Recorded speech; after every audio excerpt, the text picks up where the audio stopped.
بسم اللہ الرحمن الرحیم۔ دعائی نسخہ آپ کو بتاؤں، کاشف الغطاء کی کتاب ہے فردوس الاعلیٰ، یہ نسخہ بتاتے ہیں کہ مثلا ایک انسان ایک نظر کرتا ہے کہ اگر یہ میری نظر پوری ہوگی مثلا میں پوری سورہ بقرہ پڑھوں گا، لیکن اگر وہ سورہ بقرہ کی 20 آیتیں پڑھے 30 آیتیں پڑھیں، کیا نظر پوری ہوگی؟ نہیں ہوگی۔ جب تک آپ عمل کو کمپلیٹ نہ کریں تب تک آپ کو فائدہ نہیں ملتا۔ وضو آدھا کریں گے قبول نہیں، نماز آدھی پڑھیں گے قبول نہیں۔ چیزیں فائدہ تب دیتی ہیں جب انسان کمپلیٹلی ان چیزوں پہ عمل کرتا ہے۔ تو یہ بتاتے ہیں کہ سامراء میں وبا آئی اور اتنی وبا کہ روز جنازے آتے تھے۔ وہاں پر انہوں نے شیعہ عالم نے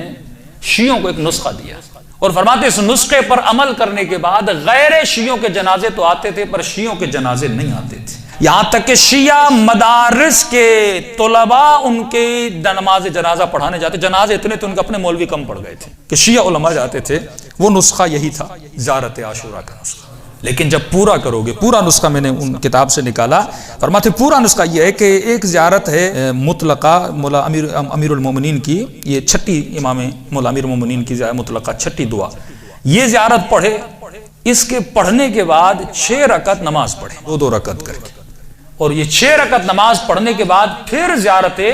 عاشوراء پڑھے، لیکن وہ زیارت عاشوراء جس میں 100 سلام ہیں اور 100 لعنتیں ہیں، اور اس کے پڑھنے کے بعد دعائے القمہ پڑھے، اوپر مطلقہ نیچے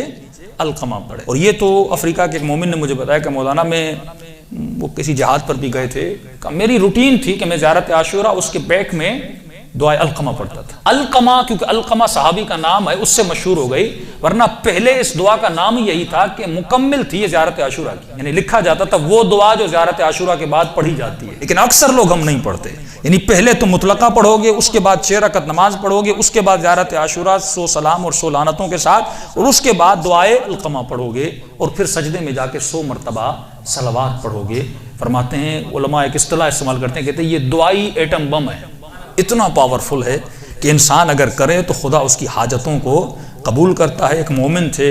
ان کی شادی نہیں ہو رہی تھی، یہ جوانوں کے لیے کہہ رہا ہوں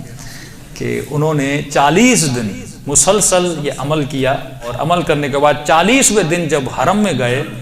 تو امام رضا نے کسی کے توسط سے 40ویں دن عمل پورا ہو تو مولا نے رشتہ بھی بھیجا، اور جس خاتون کا رشتہ آیا اتفاق سے اس کا بھی 40واں دن تھا، اس نے بھی زیارت عاشوراء کا عمل کیا تھا۔ تو انسان اگر اللہ پر حسن ظن رکھے، اہل بیت کے لیے حسن ظن رکھے کہ اگر میں ان سے توسل کروں گا وہ مجھے عطا کریں گے، تو دنیا بھی اس کی آباد ہوتی ہے، آخرت بھی اس کی آباد ہوتی ہے، لیکن احتیاط بھی شرط عقل ہے۔ صلوات پڑھے محمد و آل محمد۔